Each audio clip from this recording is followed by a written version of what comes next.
Namaskar! Neste vídeo eu vou estar falando sobre o terceiro chakra. Esse nosso terceiro chakra que tem o nome de Manipura Chakra. Este chakra, ele se encontra na altura do nosso umbigo. Ele tem a cor vermelho, vermelho sangue. O terceiro, ele prepara, né, para o quarto. E ele tem um formato de triângulo. E um triângulo voltado para cima, tá? Na altura do nosso umbigo, como eu falei.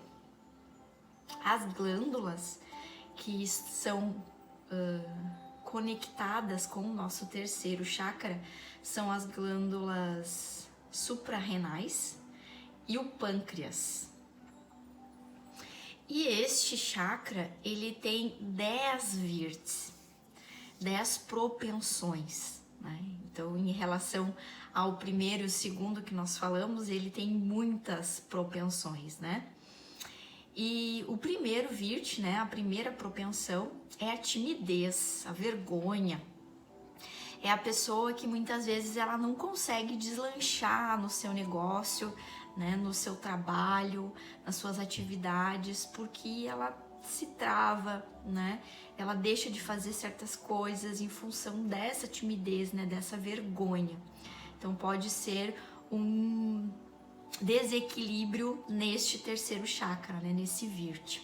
O segundo é o sadismo. É o sentimento de satisfação que uma pessoa tem ao ver o sofrimento, né? A ver a desgraça de outra pessoa. É bem triste, né, esse virt, né? Pela questão do... É quando a pessoa se sente bem ao ver o outro mal. E infelizmente isso acontece, né? Isso acontece. O terceiro virt é a inveja. É aquela pessoa que ela é invejosa, né? Aquela pessoa que ela é infeliz.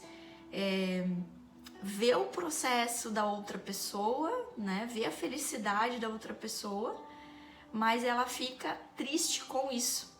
Quando ela vê o progresso do outro, quando ela vê a felicidade do outro, ela fica triste. Ao invés de ela se alegrar, de ela ficar feliz, de ela parabenizar a pessoa, não, ela fica triste, né? Porque normalmente a pessoa que tem a inveja, ela queria, né, estar na vida da outra pessoa. E o quarto virt é a inércia ou a sonolência. É a pessoa que vive num estado constante de apatia, né, de pouca vontade. É uma pessoa que ela não tem força para agir. Ela não tem garra, né? Ela não tem energia. Então é a inércia, a sonolência, a pessoa que tá sempre com sono, né? Que às vezes dorme durante o dia, né? Além de dormir bem à noite, uma pessoa que não é disposta. E depois o quinto virt, né? O quinto virt é a melancolia. Ela pode ser descrita também como uma tristeza. A pessoa melancólica é uma pessoa triste, né? É uma pessoa que tem uma sensação constante de que algo está faltando na vida dela, de que algo precisa ser preenchido. Ânsia ou aquisição, né? Desculpa, eu pulei o sexto. O sexto é mau humor e irritabilidade. Esse é o sexto virt. A pessoa que se irrita muito fácil, muito comum, né? Quem não conhece alguém ou quem nunca, né, se irritou muito fácil com alguma coisa que nem precisava ter se irritado, né? Nem tinha razões, nem tinha motivos, e ali tu já te descontrolou, já os conhecidos pavios curtos, né, que a gente diz, né? Pessoa que se irrita por pouca coisa, né? Não precisa muito para ela estourar e se irritar. Às vezes até sozinha, não precisa nem ter alguém ou ter alguma coisa. Ela já se irrita sozinha mesmo. E aí o sétimo é a ânsia por aquisição.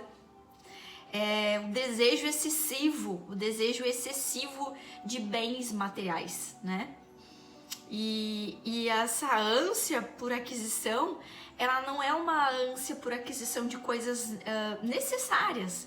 Ela é muitas vezes uma ânsia por coisas que não necessariamente vão ser usadas, vão ser necessárias, vão ser usufruídas, né?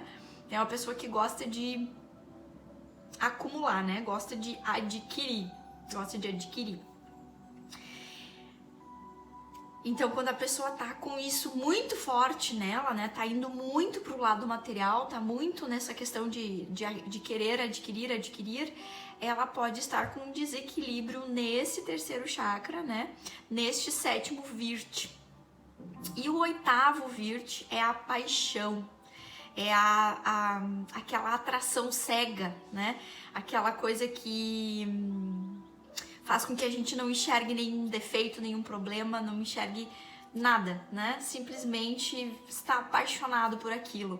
E aquilo pode ser qualquer coisa, né? Hoje em dia a gente tem tanta influência das mídias sociais, às vezes as pessoas se apaixonam por pessoas que nem nunca viram, né? Ou se apaixonam por uma figura que foi criada, né? Tem muita questão de paixão por times de futebol também, né? Por jogos. A pessoa que ela é tão fascinada, apaixonada, que às vezes ela até briga por causa de um jogo, uma coisa completamente, né, sem necessidade, mas ela tem aquela paixão por aquilo. Então ela pode provavelmente estar com o terceiro chakra em desequilíbrio. O nono é o ódio e repulsa, né? Às vezes a pessoa nutre um sentimento de raiva por alguém, né? Embora não identifique como ódio. Mas em todo sentimento de raiva se encontra um ódio, por mais que às vezes a pessoa não reconheça isso, né? Em maior ou menor grau, né? Isso varia. E o ódio pode causar até um isolamento social. E isso também tem que ter muito cuidado, pode ser muito perigoso, né? Pode ser bastante perigoso a pessoa que sente muito ódio, muita raiva. A raiva, às vezes, ela sendo concentrada de forma positiva, ela pode nos impulsionar para que a gente consiga, às vezes, executar coisas que talvez a gente não esteja conseguindo, né? Mas direcionada de forma positiva. Uma raiva constante das coisas, um ódio, né? Isso não é nada positivo e sim caracteriza daí um desequilíbrio nesse nosso terceiro chakra. E o último, né, o 10º virt, é o medo. O medo é uma das limitações, né, mais comuns que a gente tem hoje, né, que a gente vê as pessoas falarem e relatarem o tempo todo. Tem medo de trocar de emprego, às vezes não tá feliz onde está, mas tem medo de ir pro próximo. Tem medo de empreender, tem vontade, mas tem muito medo. Tem medo de fazer uma mudança, às vezes até de cidade, gostaria, mas se trava, se limita, né? Deixa de fazer coisas que às vezes gostaria por deixar o medo tomar conta, né? E normalmente são pessoas negativas, né? É mais comum o medo nas pessoas que são negativas. O medo, ele leva a uma apreensão, né? A um congelamento da ação. A pessoa que está tomada pelo medo, como eu disse antes, né? Ela deixa de realizar as coisas. Ela deixa com que o medo tome a decisão, né? O medo faça com que ela não faça o que tem que ser feito. Então, quando o medo fala mais alto, né? É quando a pessoa deixa de fazer o que gostaria, né? O que precisaria ser feito. Quando o medo, ele é bem entendido e ele é controlado, né? Ele é um medo que a gente tem a a clareza de que é um medo do nosso instinto, né? Ele protege a nossa vida de uma certa forma. Então, existem os dois lados do medo, né? Esse medo instintivo, que é o nosso medo que vem para nos proteger, para preservar a nossa vida. O nosso cérebro reptiliano, ele, quando recebe uma mensagem, né, de alguma coisa de perigo, ele vai lutar ou ele vai fugir, né? Então, essa é a mensagem que o nosso cérebro entende. Ou ele luta ou ele foge, quando ele se sente tá com muito medo. E muitas vezes esse fugir pode representar a preservação da nossa vida. Então, esse medo que ele é instintivo, que ele é para preservar, ele é um medo bom. Então, ele tem que ser estudado, ele tem que ser conhecido. Quando tu sentir muito medo de alguma coisa, quando tu sentir muito medo por fazer alguma coisa, pense se esse medo é real. Ele é real? Ele existe de fato, né? Tem evidências para que eu sinta de verdade esse medo? Ou eu tô criando ele, né, na minha cabeça? Então, quando ele for um medo de verdade, de algo real, pode que eu esteja preservando, né, a minha integridade física. Mas se ele for algo criado pela minha cabeça, é um medo que só está me paralisando, não está servindo, né, para me ajudar naquele momento. Então, o desequilíbrio, né, desse Virt, ele tem que ser bem olhado, assim, né, bem analisado.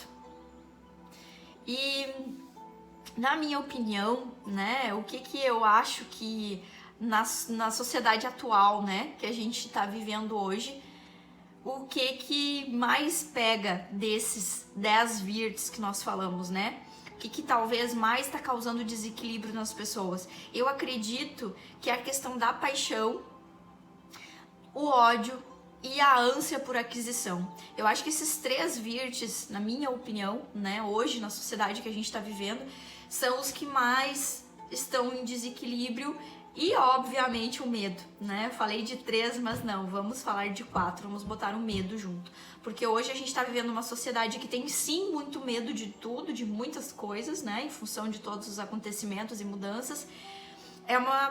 A paixão, né? Como eu falei antes, por jogo, por figuras, às vezes, que nem existem, né? A idolatração, né? E o ódio, né? Que, infelizmente, ele existe e tem pessoas que fazem coisas, né, terríveis aí em função de sentir, né, muito ódio dentro de si. Esse, então, foi o terceiro chakra, né? Espero ter conseguido fazer uma boa explanação aqui sobre ele para que consiga ter uma visão, né, um entendimento sobre esse terceiro chakra, de quais as propensões, né, que podem aí estar desequilibradas e causando aí algumas coisas na vida, né, de cada um de nós. Namaskar.